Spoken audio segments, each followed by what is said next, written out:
2024년 4월 3일 수요일 매일 성경 묵상입니다. 오늘 본문은 신명기 20장 1절에서 20절 말씀입니다. 내가 나가서 적군과 싸우려 할 때에 말과 병거와 백성이 너보다 많음을 볼지라도 그들을 두려워하지 말라.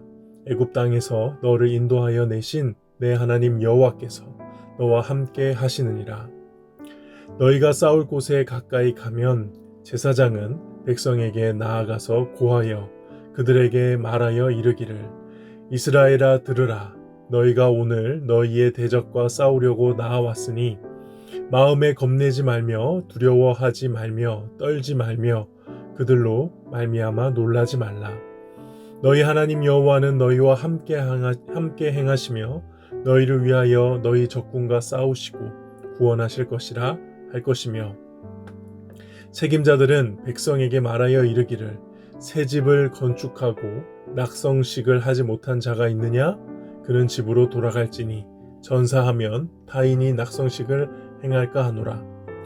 포도원을 만들고 그 과실을 먹지 못한 자가 있느냐? 그는 집으로 돌아갈지니 전사하면 타인이 그 과실을 먹을까 하노라. 여자와 약혼하고 그와 결혼하지 못한 자가 있느냐? 그는 집으로 돌아갈지니 전사하면 타인이 그를 데려갈까 하노라 하고 책임자들은 또 백성에게 말하여 이르기를 두려워서 마음이 허약한 자가 있느냐? 그는 집으로 돌아갈지니 그의 형제들의 마음도 그의 마음과 같이 낙심될까 하노라 하고 백성에게 이르기를 마친 후에 군대의 지휘관들을 세워 무리를 거느리게 할지니라. 내가 어떤 성읍으로 나아가서 치려할 때에는 그 성읍에 먼저 화평을 선언하라. 그 성읍이 만일 화평하기로 화답하고 너를 향하여 성문을 열거든 그 모든 주민들에게 내게 조공을 바치고 너를 섬기게 할 것이요. 만일 너와 화평하기를 거부하고 너를 대적하여 싸우려 하거든 너는 그 성읍을 에워쌀 것이며 내 하나님 여호와께서 그 성읍을 내 손에 넘기시거든 너는 칼로 그 안에 남자를 다 쳐 죽이고 너는 오직 여자들과 유아들과 가축들과 성읍 가운데 있는 모든 것을 너를 위하여 탈취물로 삼을 것이며 너는 내 하나님 여호와께서 내게 주신 적군에게서 빼앗은 것을 먹을지니라. 내가 내게서 멀리 떠난 성읍들 곧 이 민족들에게 속하지 아니한 성읍들에게는 이와 같이 행하려니와 오직 내 하나님 여호와께서 내게 기업으로 주시는 이 민족들의 성읍에서는 호흡 있는 자를 하나도 살리지 말지니 곧 헷 족속과 아모리 족속과 가나안 족속과 브리스 족속과 히위 족속과 여부스 족속을 내가 진멸하되 내 하나님 여호와께서 내게 명령하신 대로 하라. 이는 그들이 그 신들에게 행하는 모든 가증한 일을 너희에게 가르쳐 본받게 하여 너희가 너희의 하나님 여호와께 범죄하게 할까 함이니라. 너희가 어떤 성읍을 오랫동안 에워싸고 그 성읍을 쳐서 점령하려 할 때에도 도끼를 둘러 그곳의 나무를 찍어내지 말라. 이는 너희가 먹을 것이 될 것임이니 찍지 말라. 들의 수목이 사람이냐? 너희가 어찌 그것을 에워싸겠느냐? 다만 과목이 아닌 수목은 찍어내어 너희와 싸우는 그 성읍을 치는 기구를 만들어 그 성읍을 함락시킬 때까지 쓸지니라. 아멘. 오늘 본문 신명기 20장은 이스라엘 백성들이 가나안 땅에 들어가서 전쟁을 해야 할 때에 어떻게 해야 하는지에 대한 규례들의 말씀입니다. 본문의 내용은 길지만 핵심 주제는 명확합니다.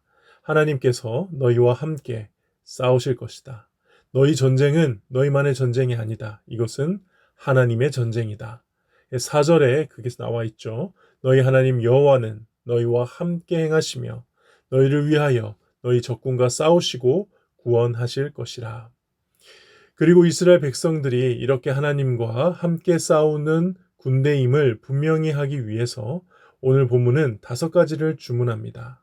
첫 번째, 전쟁 나가기 전에 제사장이 이제 백성들 앞에서 하나님께서 함께 하시는 전쟁임을 선언하면서 시작을 하라는 것이죠. 그게 2절과 2절에서 4절까지의 내용이 나와 있고요.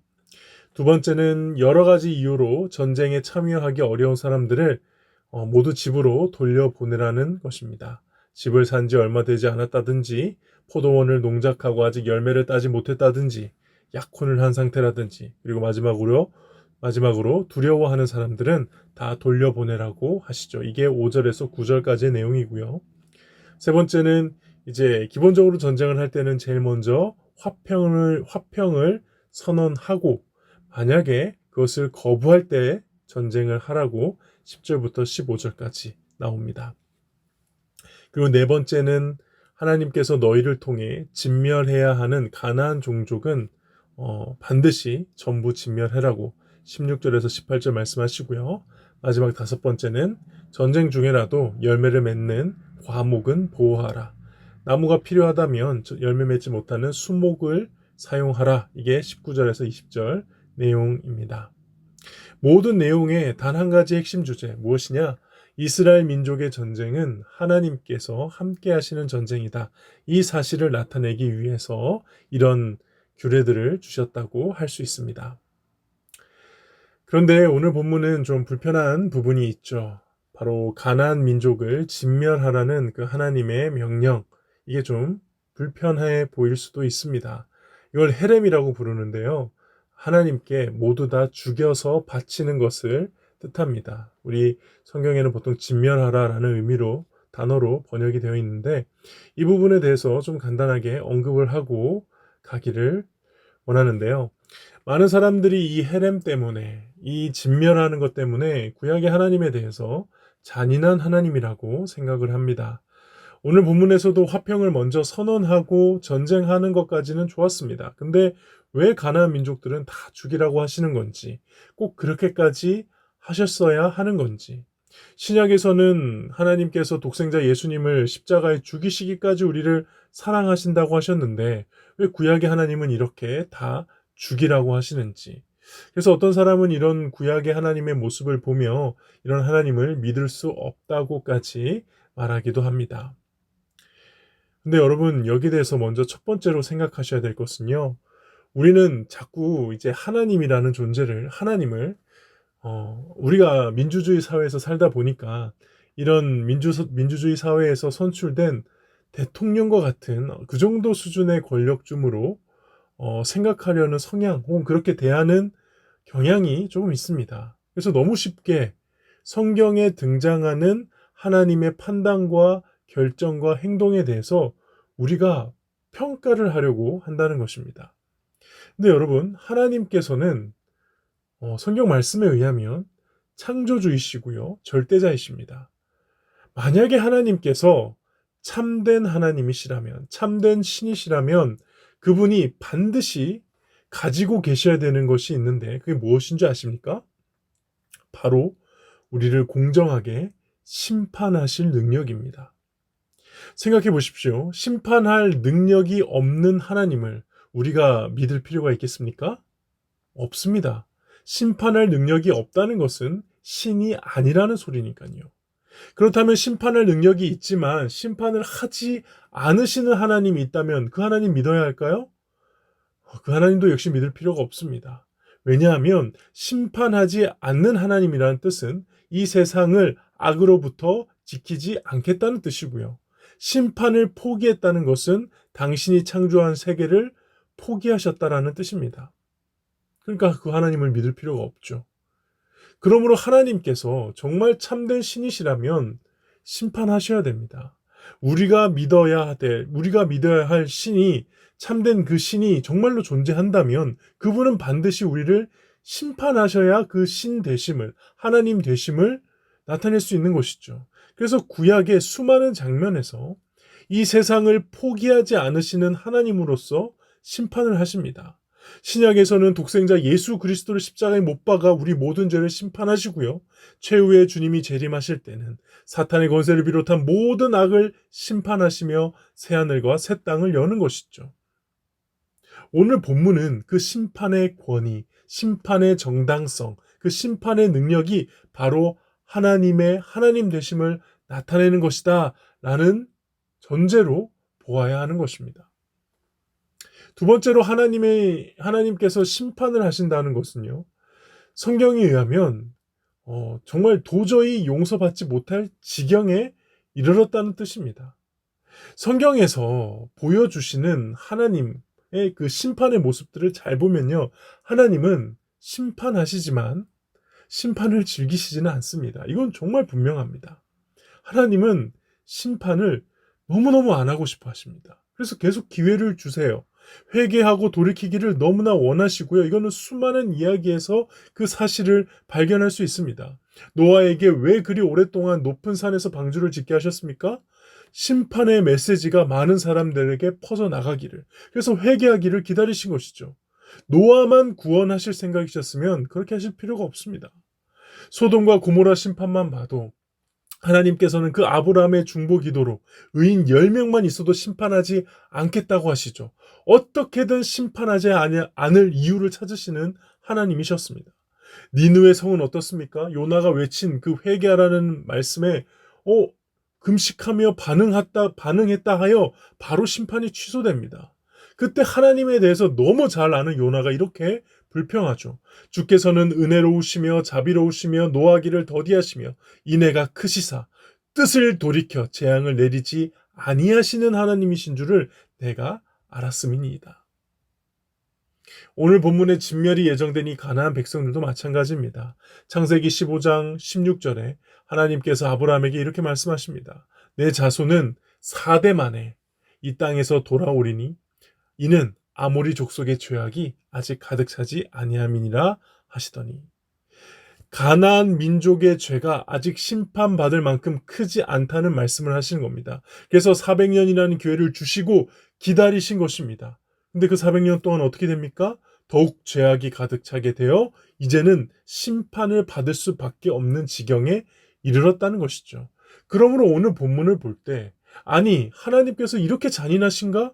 어떻게 이렇게 잔인하실 수 있으신가? 라고 할 게 아니라, 아니 이렇게 심판하시기를 원하지 않으시는 하나님이 결국에는 심판해야 할 정도로 도대체 이들의 죄악이 얼마나 악했단 말인가? 라고 반응하는 것이 올바른 반응이라고 저는 생각을 합니다.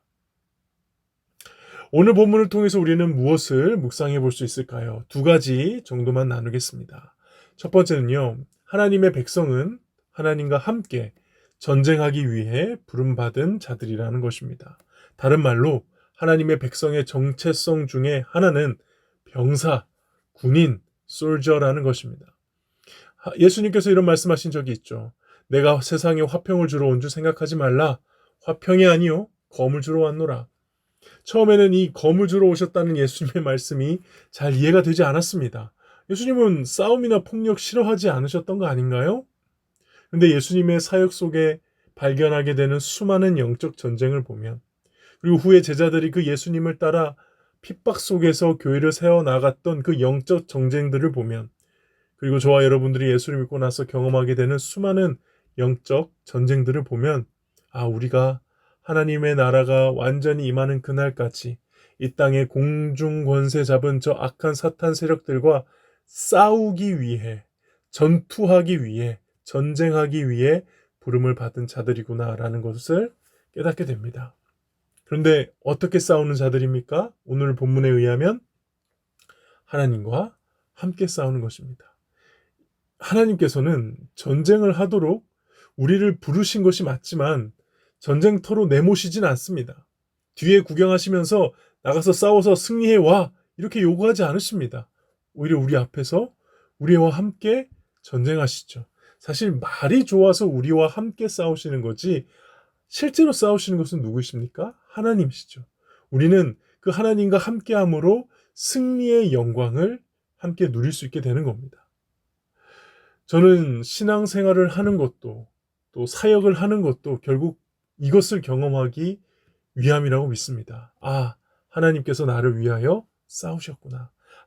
하나님께서 이 승리를 나에게 주셨구나. 오늘 하루도 이 고백을 할 수 있는 저와 여러분 되기를 주님의 이름으로 축복합니다. 오늘 본문에서 두 번째로 묵상할 부분은요. 우리는 승리하기 위해 많이 모아야 한다고 생각하지만 하나님께서는 승리하기 위해 오히려 줄여야 한다고 생각하신다는 것입니다. 오늘 본문에서 전쟁을 선포한 다음에 바로 하는 게 무엇이냐면요. 여러 핑계를 대서 군대의 수를 줄이는 것입니다. 이건 정말 세상과 정반대의 방법이죠. 아니 세상에 어느 나라 왕이 전쟁을 한다고 하면서 모을 수 있는 군사의 수를 줄입니까? 이건 세상적으로 보면 너무나 어리석은 짓입니다. 반대로 해야죠. 어떤 핑계를 대서라도 한 명이라도 더 긁어 모아야죠. 그래야 전쟁의 승리 가능성이 더 높아지는 것 아니겠습니까? 근데 하나님께는 그게 아니었습니다. 전쟁에 나오지 못하는 이유가 있는 사람들은 다 돌아가라고 하십니다. 특히 마지막에는 두려워하는 자들이 있으면 다 돌아가라고 하십니다. 어차피 군인의 많고 적음에 승패가 달린 것이 아니라는 것을 확실하게 보여주고 전쟁을 시작하는 것이죠. 그렇다면 무엇에 이 전쟁이 달려 있습니까? 바로 믿음인 것입니다. 사랑하는 성도 여러분, 하나님께서 나와 싸우신다는 것의 진정한 의미가 무엇일까요? 그것은 그 전쟁은 이미 승리하였다는 것입니다. 창조주, 절대자 하나님께서 나와 함께 싸우시는데 패배가 예상이 될 수 있습니까? 없습니다. 하나님께서는 지금 이길지도 질지도 모르는 전쟁터에 우리와 함께 하자고 부르시는 게 아닙니다. 이미 다 이긴 전쟁터에서 우리에게 승리의 영광을 함께 누리자고 부르시는 겁니다. 그러므로 이 전쟁을 함께 할 수 있는 사람은 누구입니까? 이미 하나님께서 승리하셨다고 믿는 사람들이죠. 하나님께서 저와 여러분에게 이 믿음을 허락해 주시기를 소망합니다. 그리고 이 믿음을 가지고 우리 각자가 처한 모든 영적 전쟁에서 승리해 나갈 수 있기를 소망합니다. 하나님께서 함께 하신다면 이미 승리한 것입니다. 기도하겠습니다. 하나님 아버지, 평화로운 시대에 살고 있지만 여전히 우리는 영적 전쟁터에 있음을 고백합니다. 그리스도의 군사로 부르심을 받은 저희를 붙들어 주시되 이미 하나님께서 함께 하심으로 전쟁이 승리로 끝났음을 믿고 담대하게 영적 전투에 임하는 저희가 될 수 있도록 인도하여 주시옵소서. 예수님의 이름으로 기도하옵나이다. 아멘.